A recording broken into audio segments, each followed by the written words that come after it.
انسان در ضرر زیان نیست که اول به تمام گفته الله باور داره، بعد از آن چیکار میکنه؟ عمل صالح میکنه.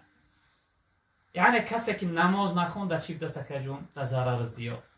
کسی روزه نگرفت چه؟ در ضرر زیان. کسی زکات نداد در ضرر زیان. کسی حج نرفت در ضرر زیان. کسی که امر نهی پروردگار به جان آورد به گردن نگرفت در ضرر زیان خودش بده. و چی خود به خاطر خداوند در ابتدا قسم یاد کرد که انسانیت در ضرر زیان است. الا الذين آمنوا وعملوا الصالحات و تواصوا بالحق و تواصوا بالصبر. با در ضرر زیان نیستن شخصیت هایی که مردم نصیحت میکنن به حق و سوی حقیقت.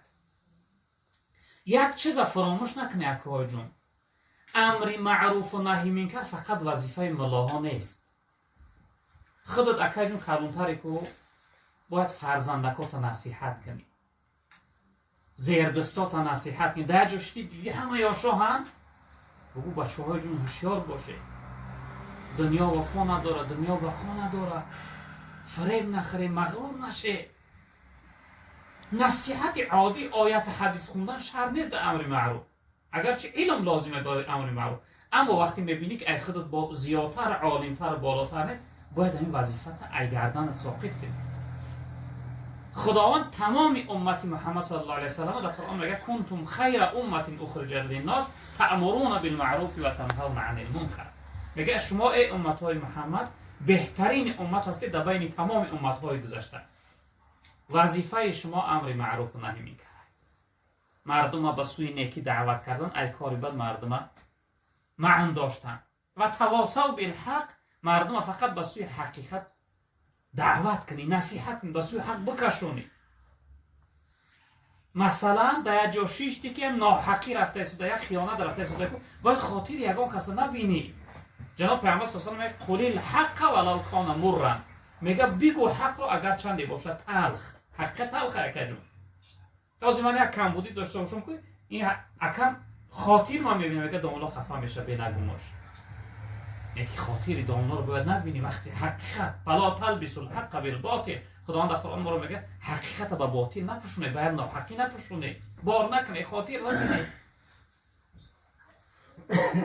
جناب خداوند گفتن که در ضرر زیان نیست انسانی که مردم نصیحت مینه به سوی حق، به سوی حقیقت، به سوی عبادت بندگی و مردم نصیحت میکنه به سوی صبر و صبر کردن. جناب پیغمبر صلی الله علیه و سلم گفتن که ما سه نوع صبر داریم: صبری در طاعت، صبری از معصیت و صبری بر مصیبت. صبری در طاعت، در عبادت و بندگی خدا انسان باید چقدر با صبر باشه. یعنی نماز باید سراسیمه نباشه، در حج انسان باید بیخود و سراسیمه نباشه، حتی در ادا کردن زکات باید انسان بیخود و سراسیمه نباشه، در روزه گرفتن باید انسان با صبر باشه. صبری در طاعت و بندگی خدا. حضرت ابولیث سمرقندی در کتاب تنبیه الغافلینش یک حدیث آورده، میگه هر انسانی که در عبادت بندگیش صبر کرد، خداوند در جنت 300 درجه مقامش بالا میکنه، هر یک درجهش به اندازه بین زمین و آسمان بلنده. این نماز خالص الله تعالی الله اکبر گفتی، میگه که اگه بیسمی نماز ما آرامانه با حضوری کی با ترس چقدر به خوبی بخونمش، بگذاری 1 مینوت 2 مینوت زیادتر بروه. میگه اگر صبری در عبادت داشته باشی، خداوند 300 درجه در جنت مقام تا بالا میکنه که هر یک درجهش به اندازه بین زمین و آسمان بلنده. هر انسانی که از معصیت گناه صبر کرد، خداوند 600 درجه در جنت مقامش بالا میکنه. معصیت خیلی در حالت گناه میاد، باید گناه انجام بدی، همون لحظه باید چیکار کنی؟ گناه نکنی، صبر کنی، خطا به دست بگیری. مثلا شهوت غالب میآید یا قهر غضب غلبه میکنه، باید یک کسا دشتامش بدی، باید برای بزنیش، باید در کسی از ضرر و زیان تا برسونی، قصد بگیری. در همین حالت باید چیکار کنی؟ خطا صبر کنی، به دست بگیری. اگر همین حالت صبر کردی و خطا به دست گرفتی و گناه نکردی، خداوند 600 درجه مقام تا در جنت بالا میکرده است که هر یک درجهش به اندازه بین زمین و آسمان. و سیمش صبر در مصیبت به بالات میاد. پدرت وفات میکنه، مادرت وفات میکنه، برادرت وفات میکنه، فرزندت وفات میکنه، یا اینکه مالت کم بخل میشه، قرضیدار میشه، به زانو میزنی، دردمند میشه، یک مصیبت به بالات میآید. در این حالت اگر صبر کردی، خداوند 900 درجه در جنت مقام تا بالا میکرده است. هر یک درجهش به اندازه بین زمین و آسمان بلنده. جناب پیامبر صلی الله علیه و سلم گفتن که هر انسان باید این سه نوع صبر در حیاتش داشته باشه. اکنون خداوند که هر انسانی که یعنی انسان در ضرر زیان است که مردم نصیحت مینه، در آخر به سوی چی؟ به سوی صبر. در تمام لحظه حالت انسانی صبر لازمه. در عبادت بندگیش، در حالت لحظه معنی از گناه و در حالت چیش؟ مصیبتش. حالا که از صبرهای حضرت امام اعظم رحمت الله علیه حکایت می‌کنم، در آخر ان شاء الله نقل کنیم، بعد از اون دعا می‌کنیم. امام اعظم رحمت الله علیه میگه یک همسایه یهودی داشت. اون یهودی میگه دایم حضرت همین تحقیر میکرد، بعد میگفت آزارش میداد. یک روز اومد میگه در حضرت امام اعظم زد. حضرت میگه خست برو اومد دروازه شوی کرد. گفت چی میگه؟ گفت ترا نمیگم. دروازه ش زده سوده ورماده میگه چی میگه؟ ترا نمیگم. باز میگه گشت درمت یک چیز نگو. بعد در اون خونه ش اومد میگه بود دوباره دروازه ش زد. با ورماده گفت چی میگه؟ گفت ترا نمیگم. با حضرت میگه گشت درمت سه بار زد دروازه ش. با حضرت گشت درمت گفت چی میگه؟ گفت چند سوال دارم.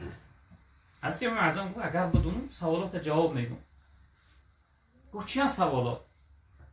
گفت یکم سوالم میگه که نجاست چی مزه داره؟ گفت نجاست هم انسانیت، نجاست غریزه قلب چی مزه داره؟ حضرت امام اعظم رحمت الله علیه گفت که در کودکیش ترش گفت کلان شود تلخ میشود. بعد میگه گشت گفت که نجاست خورده که مزهش میدونی. امام اعظم حضرت گفت نخوردم و ای روی تجربه همین مقصد متخصصا و انسان‌های عالمی که مثل به همین کار سر کار دارن، اما گفتن که چنین مزهش. بعد گفت دویم سوالم. گفت بپرس. گفت میگن آچه داری بسیار آچت بزه بای؟ گفت دادی خدا. گفت آچت هم میگن پیشوای باری کلان کلان داره؟ گفت دادی خدا. گفت آچت هم میگن شکمش سفیده؟ گفت دادی خدا. گفت آچت هم میگن موهای دراز داره؟ گفت دادی خدا. گفت آچت هم میگن چقدر بلند قامت هست؟ گفت دادی خدا. گفت آچت اینقدر بزه باشه با منش نمیتی؟ آچت با من نمیتی؟ گفت حضرت امام اعظم که آچه مکلفه گفت، یعنی اختیارش در دست چه کلام با بلاغت است دیگه. اگر راضی شو گوی چی میتی ما؟ بعد حضرت میگه ای دروازه سین درون خونش درون درمد. همین لحظه میگه مردم جمع زده بودند از این دروازه حضرت امام اعظم که بدبخت همین چی سوالها داده است، چی چیز میپرسه و صبر حضرت رو ببینه. میگه حضرت ای دروازه درون خونه درمد. همین حالت بود که اون یهودی میگه سرش یعنی گردنش جدا شد و پرید. میگه که شمشیر زد کرد گردنش. سر میگه ای تن جدا شد. پاو دور پرید افتاد. بعد مردم فریاد گفتن حضرت برو که چی حادثه چی واقعه شدی؟ حضرت میگه ای دروازه برو اومده. گفت که این شمشیر صبر من بود گردنی را ای تنش جدا کرد. شمشیر صبر من گفت سری را ای تنش جدا کرد. در همه حالت سختی و سخنهای قبیح بدی من صبر کردم، شمشیر صبر من گفت سریع ایتانش جدا کرد. برای ما و شما هم باشیم اکیجون در همه حالت اگر صبر کننده باشیم انشاءالله ما فایده می‌بینیم، برد می‌بینیم. اما انسانی که صبر نکرد، طاقت نکرد، در غضب اومد، او ضرر میکنه، از ثواب بزرگ محروم میشه. جناب پیامبر صلی الله علیه و سلم حدیث مبارک، حتی حدیث قدسی خدا میگه که صبر رازگی معنی غضب رازگی شیطان. و این خاطر انسانیت چه در همه حالت باید به دست بگیره. یعنی این چهار اشاره که خداوند در این صورت کرد، در این سوره کرد، یکمش به همه گفته‌های خداوند باور کردن، دومش عمل‌های صالح، امرهای فرض به جا آوردن، سومش مردم رو به سوی حقیقت دعوت کردن، چهارمش مردم رو به سوی صبر توصیه کردن و نصیحت کردن. هر کدوم اگر در حیات مو داشته باشیم ان شاء الله که ای حیات مو ضرر نمید، حیات مو به فایده ما میگذره. وقتی حیات مو تیار شد در نزد خدا رفتیم، ما از جمله زیان کردگان نیستیم، از جمله فایده کردگی هستیم، از جمله خوشبخت ها هستیم. چون که از دنیا خداوند در قرآن میگه که دو گروه انسان میرود. اصل ما هم دنیا رو، تاریخ دنیا رو، تاریخ قرآن هم نظر کنیم چنینه. هر یه زمان نیک بچه داره. حضرت ابراهیم علیه السلام بود، در برابرش کی بود؟ نمرود بود. حضرت موسی علیه السلام بود، در برابرش کی بود؟ فرعون بود. جناب پیامبر صلی الله علیه و آله بود، در برابرش ابو جهل. هر یک دور زمان نیک بچه داره، یعنی فایده کردگی و ضرر کردگی داره. برای همین ما و شما هم باشیم. اگر همین 4 چیزی که خداوند در همین سوره برای ما بیان کرد، همین 4 چیز در حیاتمون داشته باشیم، ان شاء الله که از لحظه های حیاتمون ضرر نمیکنه.